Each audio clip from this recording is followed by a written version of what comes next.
ni wewe Yesu wa kuabudiwa,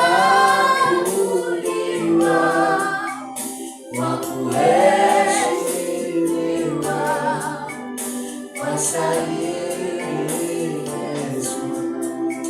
Baba, tunakuamini wewe ambaye unastahili kuabudiwa Jehova. Hatuna mwingine zaidi yako Baba. Wewe ndio Mungu na ndiye Baba tunayekuamini. Wewe ndio mfalme ambaye ni wa pekee, Mungu le hai katika maisha yetu. Tunakutukuza mwamba vyote kutia jina lako takatifu, ikiamini wewe Baba wa hakika unatenda unafanya. Kwa jina lako takatifu lenye nguvu na uwezo na mamlaka, nikiomba na kushukuru mwamba vyote. Haleluya. Mshangilie Bwana kwa makofi. Leo ni siku ambayo Mungu ametupa kibali na neema, siku ya mwisho wa mwezi wa 5. Lakini nataka nikwambie kwamba kwa bali ya kumtumikia Mungu inakuhitaji wewe na Mungu. Bwana Yesu asifiwe sana. Hakuhitaji mtu yoyote yule, bali inakuhitaji wewe. Ujue kabisa katika eneo ambalo Mungu amekupa au amekuweka, hakuna kitu ambacho Mungu hajakupa. Au kwa lugha nyingine, hakuna kitu ambacho usiweza kufanya. Unaweza usiweze kushika maiki, kuhubiri, kuimba, kufanyaje, kushuhudia, lakini una uwezo wa kutumikia Bwana kwa namna tofauti.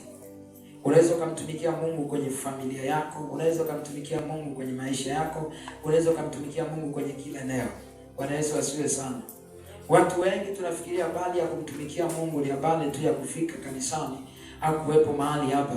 Sina maana ya kwamba usije kanisani, kwa sababu ni neno la Mungu linasema kwamba watu wa Mungu au ni vyema tukikutana pamoja. Haleluya. Tukikutana pamoja kumfanyia Mungu ibada ina nguvu sana. Na kuna uwepo mkubwa sana, kuna kutiana moyo, kuna kusaidiana, kuna kuwezeshana. Haleluya. Kuna kuongezeana imani. Kuna namna hivi watu wanashuhudia matendo makuu ya Mungu. Kuna mwingine alikuwa amechoka, amekata tamaa, anainuka. Kuna namna uwezi kuomba, unapokutana na watu wengine unaweza kuomba. Kwa hiyo ujue ya kwamba Mungu amekupa neema na nafasi ya tofauti kabisa. Sasa ujumbe ambao Roho Mtakatifu alinipa wa kukuletea siku ya leo nasema kufanyika kielelezo kwa ajili ya Kristo. Kufanyika kielelezo kwa ajili ya Kristo. Na unatakiwa kutambua ya kwamba hakuna mwanadamu yoyote ambaye hapendi kuwa kielelezo. Hakuna mtu yoyote ambaye hapendi kuwa kielelezo. Haijalishi ni mlevi, haijalishi ni mtu mbaya kiasi gani, lakini kila mmoja anatamani awe kielelezo. Mwanafunzi anatamani aongoze. Haleluya.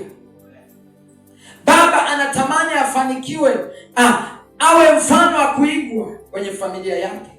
Mama anatamani awe mfano wa kuigwa kwenye familia yake au kwenye jamii. Kila mmoja hiyo anaitamani sana. Haleluya. Haleluya.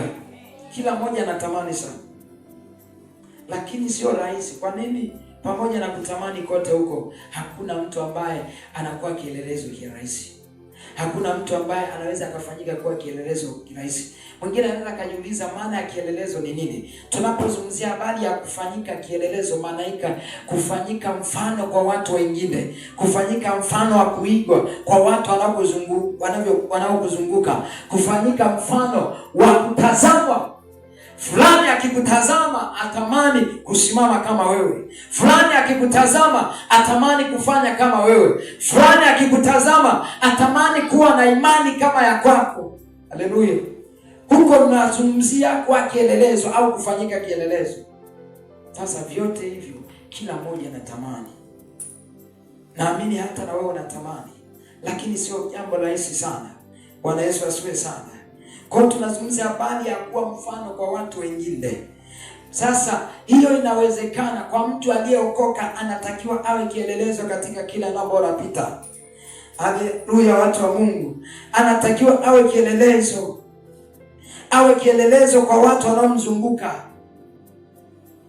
Watu kutamani. Sasa unaweza kujiuliza, ninafanyikaje kwa kielelezo? jambo ambalo unatakiwa kuelewa ya kwamba ili uwe kielezo mahali fulani, kuna mambo mawili muhimu ambayo nitazungumza, na mengine ya ambayo Roho Mtakatifu ataniongezea basi nitasema. Lakini kuna mambo mawili ya muhimu sana, ya msingi sana, ambapo kanisa la Mungu yamkini hatuyatazami au tunayaona ya kawaida sana, ambapo sasa inatupelekea hatufanyiki kuwa kielelezo. Bwana Yesu asifiwe sana. Kabla sijaanza na jambo la kwanza, ili uwe kielelezo mahali kwa kwanza, kwa utangulizi sasa, ili unatakiwa uwe mfano kwa watu wengine. Sasa unatakiwa uwe mfano kwa watu wengine, ili mtu mwingine akuone ya kwamba atamani kuwa kama wewe. Lazima umvutie. Bwana Yesu asifiwe sana. Lazima uwe na uwezo wa kufanya vitu ambavyo vitamshawishi, ataviona ya kwamba hivi vinapendeza. Bwana Yesu asifiwe sana. Sasa somo letu ni kufanyika kuwa kielelezo kwa ajili ya Kristo. Mambo muhimu ambayo tunatakiwa kuyazingatia ili sisi tufanyike kuwa vielelezo katika Kristo. Watu wakitutazama watuone kwa namna tofauti. Watu wakituangalia watuone kwa jinsi ambavyo sisi wenyewe tunaweza tukashangaa kwa nini hao watu wanatutazama kwa namna hii. Andiko la msingi katika somo letu, tutasoma maandiko mawili tu kama sio matatu. Unaweza ukaandika tu yote. Andiko la kwanza ni Marko 12:30 mpaka 31. Marko sura 12 mstari wa 30 mpaka 31. Na andiko la pili Luka sura ya 10 mstari wa 26 mpaka 36. Luka sura ya 10 mstari wa 26 mpaka 36. Labda na andiko la mwisho kabisa tunaweza tukaligusia Wakorintho wa kwanza sura ya 4 mstari wa kwanza na wa pili. Bwana Yesu asifiwe sana. Nazungumza kwa habari ya kwa kielelezo au ya kufanyika kielelezo katika Kristo au kwa ajili ya Kristo. Yaani kwa ajili ya ufalme wa Mungu, kwa ajili ya ufalme wa mbinguni. Wewe umeokoka au umeokolewa kwa lengo maalum kwa ajili ya Kristo aliye hai, ili uwe mwakilishi katika ulimwengu huu, ili uwe mwakilishi kwa ajili ya ufalme ulio juu, ufalme wa juu. Sasa jambo la kwanza, ili uwe kielelezo au uwe mfano mzuri wa kuigwa, lazima kuna mambo muhimu ambayo unatakiwa kuzingatia. Jambo la kwanza ambalo unatakiwa kulizingatia, lazima umpende Mungu. Umpende Mungu kwa moyo wako wote, kwa akili yako, kwa kila kitu. Bwana Yesu asifiwe sana. Lazima umpende Mungu kwa kila kitu. Au kwa lugha fupi, lazima umpende yeye aliyefanikiwa kuwa kielelezo. Lazima umpende yeye aliyefanikiwa kuwa kielelezo, ambao ni Yesu mwenyewe. Yesu pekee ndio aliyefanikiwa kuwa kielelezo hapa duniani na kule mbinguni. Bwana Yesu asifiwe sana. Kwa sababu neno la Mungu linatuambia kwamba Mungu alipokuwa ameketi katika kile kiti chake cha enzi na wale malaika wake, aliuliza, hebu ni nani ambaye ninaweza nikamtuma aende duniani kwa ajili ya watu wangu waweze kukombolewa au waweze kutoka katika dhambi? Bwana Yesu asifiwe sana. Yesu alianzia kwa kielelezo kule mbinguni. Akamwambia, Baba, ninaomba unitume mimi kwa sababu nina uchungu pia na hawa watu ambao wanapotea. Yesu akawa kielelezo kule mbinguni ya kwamba ni yeye pekee aliyejitoa kwa ajili ya maisha ya wanadamu. Bwana Yesu asifiwe sana. Ni yeye pekee aliyejitoa kwa ajili ya maisha ya mwanadamu. Akawa kielelezo kule juu mbinguni. Lakini aliposhuka hapa duniani akawa kielelezo pia. Biblia inasema kwamba Yesu alipozaliwa, alipokuwa akikua, alikuwa akiongezeka katika kimo na hekima pamoja na maarifa. Bwana Yesu asifiwe sana.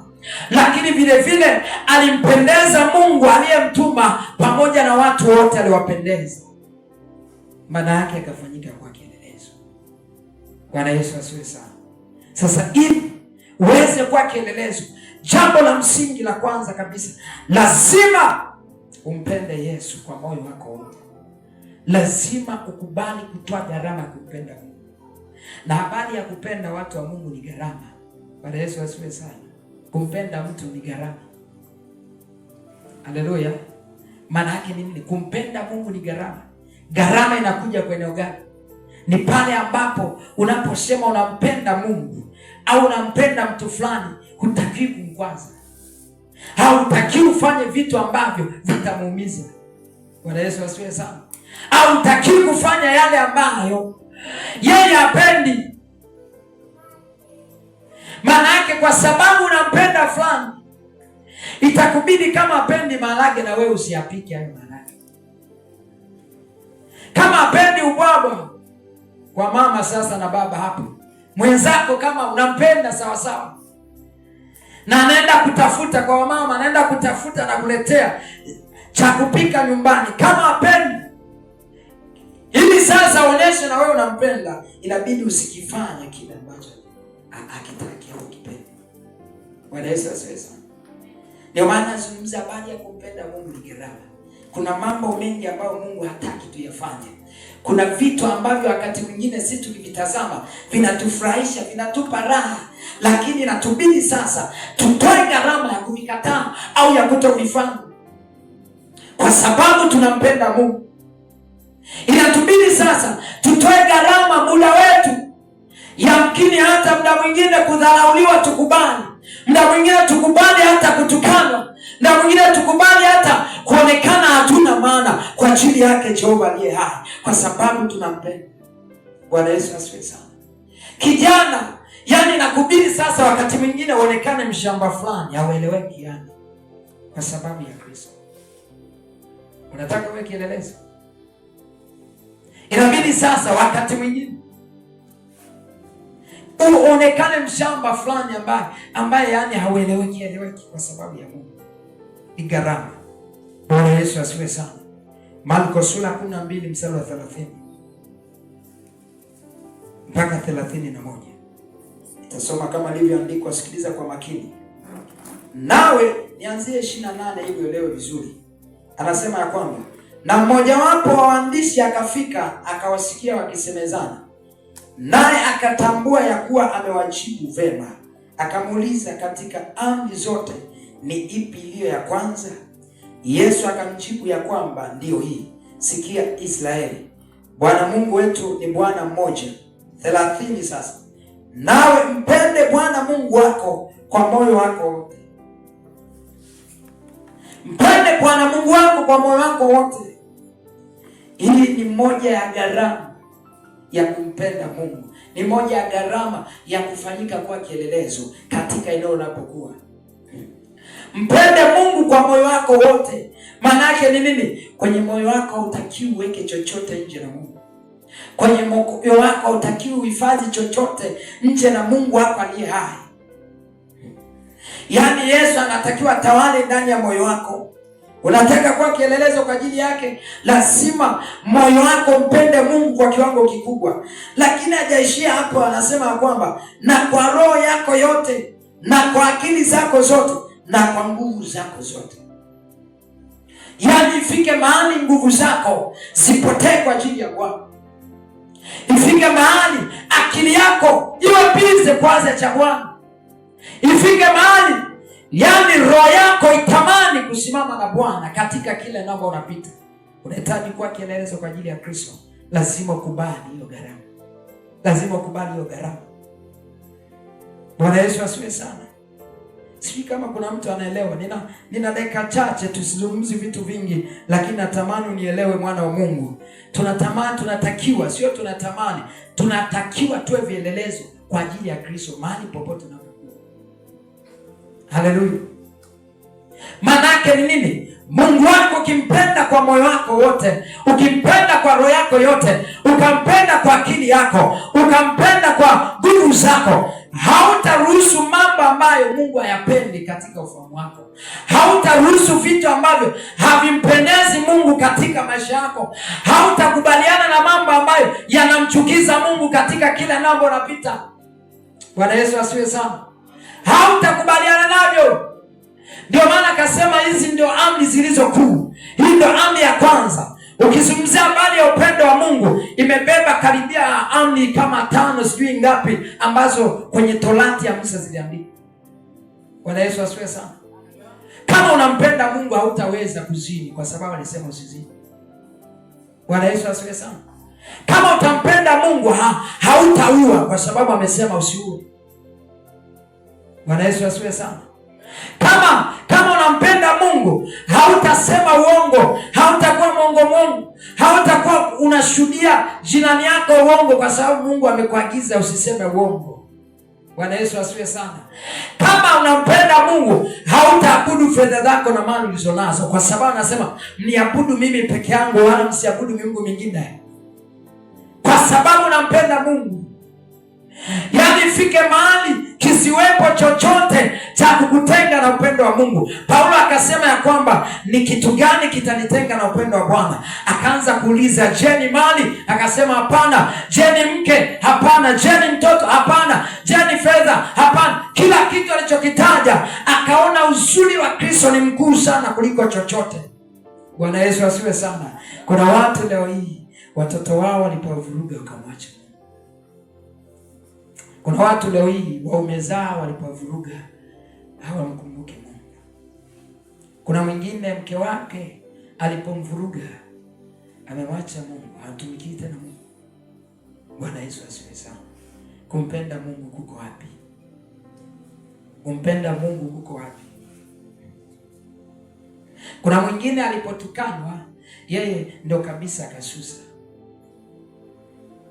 Halafu huyu mtu anatamani awe kielelezo.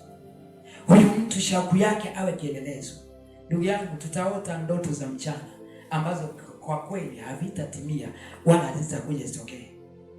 Bwana Yesu asifiwe sana. Ni gharama. Lazima tukubali kutoa gharama kwa ajili ya Kristo. Lazima tukubali kumpenda Mungu kwa namna yoyote. Jamani, hili ni jambo la muhimu la kwanza ambalo litakufanya wewe uwe kielelezo. Bwana Yesu asifiwe sana.